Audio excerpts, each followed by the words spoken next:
Okay, what do you think? Is this normal or nope? I'd seen this. There's this wrestler. His name is The Big Show. And, this is a very big, strong, masculine environment that they're in because these are professional wrestlers, Virginia. Yeah, very big, very show. So I'd seen where The Big Show, this wrestler attempted to FaceTime Stone Cold Steve Austin. And that guy, he just looks like a human muscle. What? That's just all he is. What? Yeah. What? Stone Cold Steve Austin. That's what he does with the audience. Talk about the Giant. You're talking about Stone Cold. These are my guys. Okay. What a catch line. Yeah.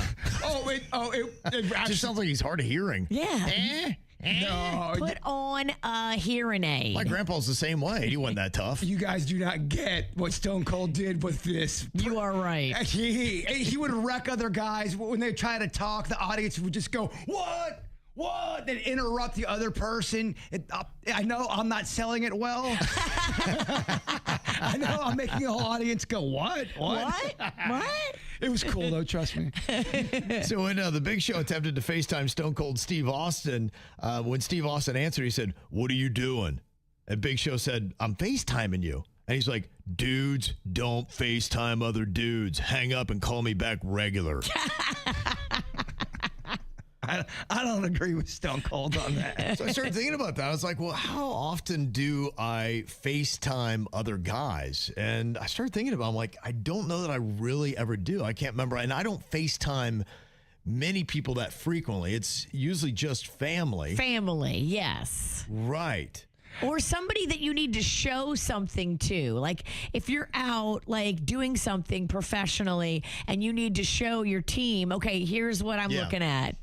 Yeah, but as far as the positive numbers, I got to say my numbers are very low with great experiences when it comes to FaceTime. Yeah. It usually does not go well. No, you're right. The last time Rocco was running around my house FaceTiming one of his friends, I was topless in the closet, and I didn't realize he was doing that. I'm like, Rocco! I don't know. That kid may have seen my biddies. Oh, yeah, he definitely got a screenshot of that. Yeah. He's showing all of his friends. You're all over the place now.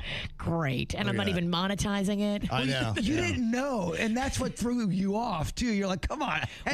When these jugs do get out there, and they will, I want to at least be monetizing it. They will. Okay. A lot of people looking forward to that day. We'll get fired again. Don't worry. Yeah. Well, guys FaceTiming other guys, is that normal or nope? Right now, it is about a 50-50 split. And I think a lot of people just don't like FaceTiming in general because it's not, if you're on the phone, you can be picking your butt, you can be picking your nose. If you're on FaceTime, you gotta make sure you're presentable. You're right. It's a different animal. Yeah. You have to be a little bit more present. Right. Well, it ends as I shut down the poll here just in the favor of it not being normal, 51-49.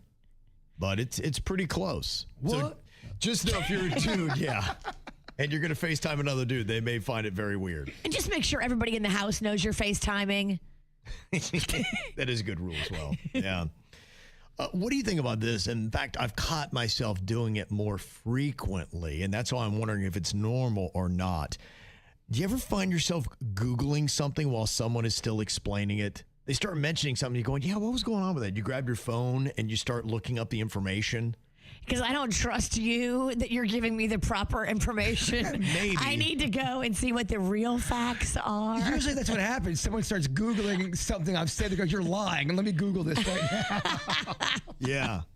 So, yeah, I don't know. I found myself doing it, and I was like, I probably got to watch that because I get so caught up in it, and they start talking about it. I'm like going, oh, and I want to add something, but I can't remember exactly all the details, so I start Googling right away. Amen. And I guess, honestly, you should be more in the conversation, right? That's how conversation should work. You should be engaged there, not Googling. But at least you're acknowledging that, and you know that. That's half the battle right there. If you can't contribute because your brain is like buffering, I think then it's okay okay to go to Google to try to remember the point that you want to make. Yeah. It's only when you rely on Google and then you stop thinking altogether that you have a problem. And you probably do. I mean, you take a part of yourself out of it. But when we get to that point in the conversation, I want to be able to have my point right there and ready to go. See, I don't think that's nearly as bad as the people with, you're having a full-on conversation with somebody and their Apple Watch goes off and then they just start texting that you've lost them. It's no family emergency. They're getting their fantasy,